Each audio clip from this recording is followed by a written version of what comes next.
ओम शांति। ज्ञान के सागर, गुणों के सागर बाबा हम बच्चों पर रूहानी ज्ञान की खुशबू फैलाने के लिए आए हैं। बाबा कहते हैं आप बच्चे भी ऐसे खुशबूदार फूल बनो जो सभी को खुशबू दे सको। जितना जितना ज्ञान के गुणों की शक्तियों की खुशबू अपनी रूहानी वाइब्रेशन से फैलाएंगे, उतना ही अनेक आत्माओं की दुआएं भी मिलती रहेंगी और वही बच्चे आगे बढ़ते जाएंगे। बाबा कहते हैं हमेशा देही अभिमानी बनने का अभ्यास करो। मैं भी आत्मा हूँ और जिससे बात करती हूँ वो भी एक आत्मा है। आत्म स्मृति का, भाई भाई की स्मृति का बाबा कहते हैं सदा ही अभ्यास करना है। बाबा कहते हैं ज्ञान का हमेशा चिंतन मंथन होता रहे। सुनते हैं 24/4/2023 के साकार बाप दादा के महावाक्यों में बाबा बोले, मीठे बच्चे अपने दिल से पूछो, हम ज्ञान की खुशबू फैलाने वाले खुशबूदार फूल बने हैं, सदा अच्छी खुशबू फैलाते रहो। प्रश्न में किन बच्चों की अवस्था बहुत मस्त रहती है? जलब करने का आधार क्या है? कैसे आगे बढ़ेंगे? पीछे आए हैं और कैसे हम आगे बढ़ें? उत्तर में जो अच्छे अच्छे फूल हैं, जिनकी बुद्धि में ज्ञान का मंथन चलता रहता है, उनकी अवस्था बहुत मस्त रहती है। ज्ञान और योग की शिक्षा दे खुशबू फैलाने वाले बच्चे बहुत प्रफुल्लित रहते हैं, खिले हुए फूल की तरह। कैलब करने का आधार है सच्चे परवाने बनना, माया के तूफानों से सदा बचकर रहना, श्रीमत पर चलते रहना है। गीत है महफिल में जल उठी समा। ओम शांति। चेतन परवानों ने गीत सुना। परवाने कहो व फूल कहो, बात एक ही है। बच्चे समझते हैं हम सचमुच परवाने बने हैं या फेरी लगाकर चले जाते हैं। समा को भूल जाते हैं। हर एक को अपनी दिल से पूछना है कि हम कहाँ तक फूल बने हैं और ज्ञान की खुशबू फैलाते हैं। अपने जैसा फूल किसको बनाया है? यह तो बच्चे जानते हैं। ज्ञान का सागर वह बाप है, उनकी कितनी खुशबू है। जो अच्छे फूल व परवाने हैं उनकी जरूर अच्छी खुशबू आएगी। वह सदैव खुश रहेंगे। औरों को भी आप समान फूल व परवाने बनाएंगे। फूल नहीं तो कली बनाएंगे। पूरे परवाने वह हैं जो जीते जी मरते हैं, बलि चढ़ते हैं अथवा ईश्वरीय औलाद बनते हैं। कोई साहूकार किसी गरीब के बच्चे को गोद में लेते हैं तो बच्चे को उस साहूकार की गोद में आने से फिर वह माँ बाप की याद आती रहती है। फिर गरीब की याद भूल जाएगी। जानते हैं कि हमारे गरीब माँ बाप हैं, परंतु याद साहूकार माँ बाप को करेंगे जिसे धन मिलता है। सन्यासी साधु आदि है, वह भी साधना करते हैं मुक्ति धाम में जाए। सभी मुक्ति के लिए ही पुरुषार्थ करते हैं, परंतु मुक्ति का अर्थ नहीं समझते। कोई कहते ज्योति ज्योत समाएंगे, कोई समझते पार निर्माण जाते हैं। निर्माण धाम में जाने को ज्योति में समाना व मिल जाना नहीं कहा जाता है। यह भी समझते हैं हम दूर देश के रहने वाले हैं, इस गंदी दुनिया में रहकर क्या करेंगे। बच्चों को समझाया है जब कोई से मिलते हो तो ये समझाना है कि ये तो बना बनाया ड्रामा है। सतयुग, त्रेता, द्वापर, कलयुग यह है संगम युग। सतयुग के बाद त्रेता का भी संगम होता है। वहाँ युग बदलता है परंतु यहाँ कल्प बदलता है। बाप को युगे युगे नहीं आते हैं जैसे मनुष्य समझते हैं। बाप कहते हैं जब सब तमो प्रधान बन जाते हैं कलयुग का अंत होता है। ऐसे कल्प के संगम पर मैं आता हूँ तो युग पूरा होता है तो 2 कला कम होती है। यह तो जब पूरा ग्रहण लग जाता है तब मैं आता हूँ। मैं युगे युगे नहीं आता हूँ। ये बाप बैठ परवानों को समझाते हैं। परवानों में भी नंबरवार है। कोई तो जल मरते हैं, कोई फेरी पहन चले जाते हैं। बाबा कहते फेरी पहनना अर्थात श्रीमत पर चल नहीं सकते। अगर कहाँ श्रीमत पर नहीं चले तो फिर माया पछाड़ती रहेगी।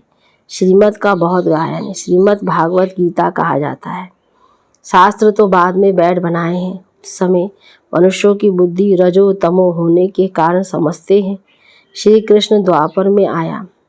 बाप कहते मैं आता ही तब हूँ जब आदि सनातन देवी देवता धर्म वाले मनुष्य गुम हो जाते हैं, परंतु ये भूल जाते हैं कि हम ही देवी देवता धर्म वाले थे। अपना हिंदू धर्म कह देते हैं। ये कड़े से कड़ी भूल है। भारतवासी जो देवता धर्म के पुजारी हैं, उन्हों से पूछो तुम किस धर्म के हो, तो कहते हैं हम हिंदू धर्म के हैं। अरे तुम पूछते किसको? भारतवासी अपने धर्म को ही नहीं जानते। यह भी ड्रामा में नूंद है। जब भूले तब फिर से मैं आकर आदि सनातन देवी देवता धर्म की स्थापना करूं।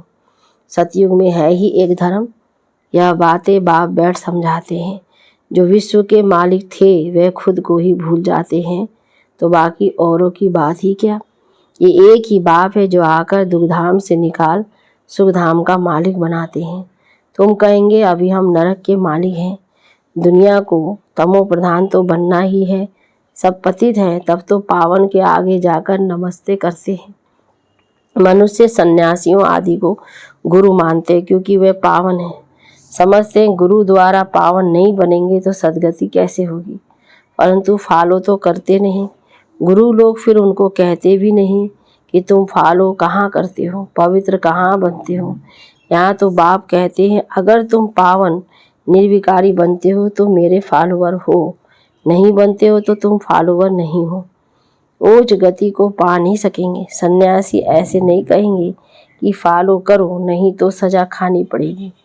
यहाँ बाप कहते हैं श्रीमत पर चलो नहीं तो त्राही त्राही करना पड़ेगा। वह तो समझते आत्मा निर्लेप है, परंतु नहीं, आत्मा ही सुख दुख देखती है, ये कोई भी समझते नहीं। बाबा बार बार समझाते हैं बच्चे मंजिल बहुत भारी है। इस समय तुम पुरुषार्थ करते हो जबकि दुखी हो। तुम जानते हो सतयुग में हम बहुत सुखी रहेंगे। वहाँ ये पता ही नहीं रहेगा कि हमको फिर दुखधाम में जाना है। हम सुख में कैसे आए, कितने जन्म लेंगे, कुछ भी नहीं जानते। अभी तुम जानते हो कि ऊंच कौन ठहरे। तुम ईश्वर की औलाद होने के कारण जैसे ईश्वर नॉलेजफुल है, तुम भी नॉलेजफुल ठहरे। अभी तुम ईश्वर के बच्चे हो, देवताएं थोड़े ही ईश्वर के बच्चे कहलाएंगे। अभी तुम ईश्वरीय औलाद हो, परंतु नंबरवार। कोई तो बड़े मस्त हैं, समझते हैं हम तो बाबा की मत पर चलते रहते हैं। तो जितना मत पर चलेंगे उतना ही श्रेष्ठ बनेंगे। बाप सम्मुख बैठ बच्चों को समझाते हैं, बच्चे दे अभिमान छोड़ो, दे ही अभिमानी बनो। निरंतर याद करो, परंतु सदैव याद कर नहीं सकेंगे। याद रहेगी नंबरवार पुरुषार्थ अनुसार, सो भी रिजल्ट अंत में निकलेगी। बाप तो है ही सुखदाता। ऐसे नहीं कि दुख भी बाप ही देते हैं। बाप कभी बच्चे को दुख नहीं देते। बच्चे अपनी उल्टी चलन से दुख पाते हैं। बाप दुख नहीं दे सकते। कहते हे भगवान बच्चा दो तो कुल वृद्धि को पाएगा। बच्चे को बहुत प्यार करते हैं, बाकी दुख अपने कर्मों का ही पाते हैं। अब भी बाप तो बच्चों को बहुत सुखी बनाते हैं। कहते हैं श्रीमत पर चलो, आसुरी मत पर चलने से तुम दुख पाते हो। तो बच्चे बाप और टीचर अथवा बड़ों की आज्ञा ना मानने से दुखी होते हैं। दुखदाई खुद बनते हैं, माया के बन पड़ते हैं। ईश्वर की मत तुमको अब ही मिलती है। ईश्वरीय मत की रिजल्ट 21 जन्म तक चलती है। फिर आधा कल्प माया की मत पर चलते हैं। ईश्वर एक ही बार आकर मत देते हैं। माया तो आधा कल्प से है ही, मत देती ही रहती है। माया की मत पर चलते 100% दुर्भाग्यशाली बन पड़ते हैं। तो जो अच्छे अच्छे फूल हैं वह इसी खुशी में सदैव मस्त रहेंगे। नंबरवार तो है ना, परवाने कोई भी बात के बन श्रीमत पर चल पड़ते हैं। अक्सर करके गरीब ही अपना पोता में लिखते हैं। साहूकारों को डर रहता है कि कहाँ हमारे पैसे ना ले ले वे। साहूकारों के लिए बड़ा मुश्किल है। बाप कहते हैं मैं गरीब नवाज हूँ। दान भी हमेशा गरीब को ही किया जाता है। सुदामा की बात है ना, चावल चिमटी ले उनको महल दे दे। तुम हो गरीब, समझो कोई के पास 25-50 रुपया है, उनसे 1-2 आना देते हैं। साहूकार 50,000 दे तो भी इक्वल हो जाता है। इसलिए गरीब निवाज कहा जाता है। साहूकार लोग तो कहते हमको फुर्सत नहीं मिलती क्योंकि पूरा निश्चय नहीं है। तुम हो गरीब, गरीबों को धन मिलने से खुशी होती है। बाबा ने समझाया है यहाँ के गरीब वहाँ साहूकार बन जाते हैं और यहाँ के साहूकार वहाँ बहुत गरीब बन पड़ते हैं। कोई कहते हम यज्ञ का ख्याल रखें या कुटुंब का रखें। बाबा कहते तुम अपने कुटुंब की बहुत अच्छी संभाल करो, अच्छा है। जो तुम इस समय गरीब हो, साहूकार होते तो बाप से पूरा वर्षा ले नहीं सकते। सन्यासी ऐसे नहीं कहेंगे, वे तो पैसे लेकर अपनी जागीर बनाते हैं। शिव बाबा थोड़ी बनाएंगे। ये मकान आदि सब तुम बच्चों ने अपने लिए बनाए हैं, ये किसकी जागीर नहीं है। ये तो टेम्परेरी है क्योंकि अंत समय बच्चों को यहाँ आकर रहना है। हमारा यादगार भी यहाँ है तो पिछाड़ी में यहाँ आकर विश्राम लेंगे। बाप के पास भागेंगे वह जो योग युक्त होंगे, उन्हों को मदद भी मिलेगी। बाप की बहुत मदद मिलती है। तुम जानते हो हमको यहाँ बैठ विनाश देखना है। जैसे शुरू में बाबा ने तुम बच्चों को बहलाया है तो पिछाड़ी वालों का भी हक है। उस समय ऐसे फील करेंगे जैसे वैकुंठ में बैठे, बहुत नज़दीक होते जाएंगे। बाबा ऐसे ऐसे साक्षात्कार कराएंगे विनाश के समय। ये तो समझते हैं हम यात्रा पर हैं, थोड़े समय बाद विनाश होगा। हम जाकर प्रिंस प्रिंसेस बनेंगे। किस्म किस्म के फूल हैं। हर एक बच्चे को समझना चाहिए मैं कितने को ज्ञान की खुशबू दे रहा हूँ, किसको ज्ञान और योग की शिक्षा देता हूँ। जो सर्विस करते हैं वे अंदर में प्रफुल्लित रहते हैं, बाबा खिले हुए फूल की तरह। बाबा जान जाते हैं ये किस अवस्था में रहते हैं, इनकी अवस्था कहाँ तक गैलप करेगी, कितना आगे बढ़ेंगे। ये गैलप उनकी अवस्था करेगी जो परवाना बन चुका होगा। बाप समझाते हैं माया के तूफान तो आएंगे, उनसे अपने को बचाना है। सन्यासी कभी नहीं कहेंगे कि स्त्री पुरुष इस गृहस्थ में रहते पवित्र हो दिखाओ, यह ऐसा सन्यास करा ना सके। उनका है ही रजो प्रधान सन्यास, निवृत्ति मार्ग का। हठयोग सन्यास तो मनुष्य को सिखलाते आए हैं। अभी ये राजयोग परमपिता परमात्मा आकर आत्माओं को सिखलाते हैं। आत्मा को ज्ञान है, मैं आत्मा अपने इस आत्मा भाई को समझाता हूँ। जैसे परमात्मा बाप हम आत्मा यानी बच्चों को समझाते, हम भी आत्मा हैं, बाबा हमको सिखलाते हैं। हम फिर इन आत्माओं को समझाता हूँ। परंतु ये आत्मा पने का निश्चय ना होने से अपने को मनुष्य समझ मनुष्य को समझाते हैं। बाप कहते हैं हम तो आत्माओं से ही बात करते हैं, मैं परम आत्मा तुम आत्माओं से बात करता हूँ। तुम कहेंगे हम आत्मा सुनती हैं, आत्मा को सुनाती हूँ। ऐसे तुम देही अभिमानी हो, किसको सुनाएंगे तो वो तीर झट लगेगा। अगर खुद ही देही अभिमानी नहीं रह सकते हैं तो धारणा करा नहीं सकेंगे। ये बड़ी ऊंची मंजिल है, बुद्धि में यह रहना चाहिए। हम इन आर्गन्स से सुनते हैं। बाप कहते हैं हम आत्माओं से बात करते हैं, बच्चे कहेंगे हम आत्मा ब्रदर से बात करते हैं। बाप कहते हैं हम आत्माओं को समझाता हूँ। बाबा का फरमान है बच्चे आज शरीरी अर्थात देही अभिमानी बनो, दे अभिमान छोड़ो, मुझे याद करो, ये बुद्धि में आना चाहिए। हम आत्मा से बात करता हूँ ना कि शरीर से। बल फीमेल है उनकी भी आत्मा से बात करता हूँ। तुम बच्चे समझते हो हम बाबा के तो बन गए, परंतु नहीं, इसमें बड़ी सूक्ष्म बुद्धि चलती है। मैं आत्मा समझाता हूँ, ये बुद्धि में आता है। ऐसे नहीं कि मैं फलानी को समझाता हूँ, नहीं, ये हमारा भाई है, इनको रास्ता बताना है, ये आत्मा समझ रही है। ऐसे समझो तुम आत्मा को तीर लगे। बाबा कहते ऐसे समझो तब आत्मा को तीर लगे। देखो देख कर सुनाते हैं तो आत्मा सुनती नहीं है। पहले ही वार्निंग दो, मैं आत्मा से बात करता हूँ। आत्मा को तो ना मेल कहेंगे ना फीमेल कहेंगे, आत्मा तो न्यारी है। मेल फीमेल शरीर पर नाम पड़ता है। जैसे ब्रह्मा सरस्वती की मेल फीमेल कहेंगे, शंकर पार्वती को मेल फीमेल कहेंगे, शिव बाबा को ना मेल ना फीमेल कहेंगे। तो बाप आत्माओं को समझाते हैं, यह बड़ी मंजिल है। बाबा की आत्मा इनको समझाती है। आत्माओं को इंजेक्शन लगाना है तब देह अभिमान टूटता है, नहीं तो खुशबू नहीं निकलती है, ताकत नहीं रहती। हम आत्मा से बात करते हैं, आत्मा सुनती है। बाप कहते हैं तुमको वापस जाना है, इसलिए देही अभिमानी बनो, मन मना भाव, फिर ऑटोमेटिकली मध्यजी भाव आ जाता है। मूल बात है ही मन मना भाव। बाप को याद करो। भल कहते तो सब है भगवान को याद करो परंतु जानते नहीं।